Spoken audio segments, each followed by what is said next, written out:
they cast in Los Angeles and New York and England, and I was the first person that sat down with them at the Beverly Hilton, I think it was, here in Beverly Hills.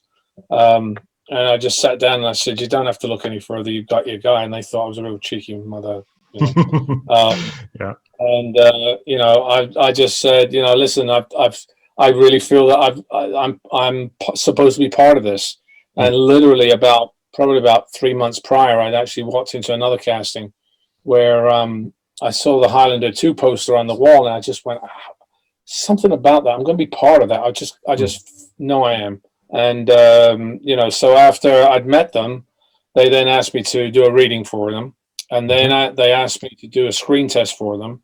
And that screen test was with 5 actors out of New York, England, and Los Angeles, and we did it on the Universal lot.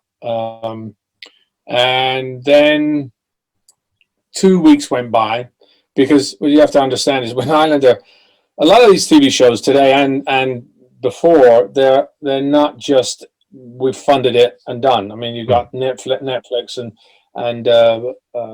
Amazon and all these other places that sometimes fund it, and you don't have to worry about it. But with an independent or syndicated show like Highlander was, it had 5 different countries, and I think it was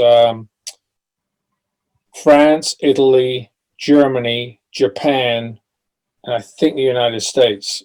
And so they had to have approval by everybody. And it came down to 2 people. And my agent was told, yeah, it's between 2 people, you and somebody else. And time went by, and we didn't hear anything. I'm like, what? Like, they wait this amount of time to tell me that I've got the role, and then they give you like no time to prepare.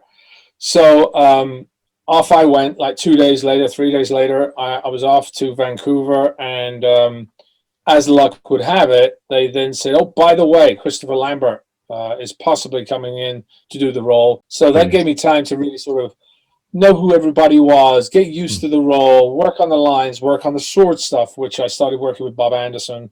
And Bob Anderson was a legend.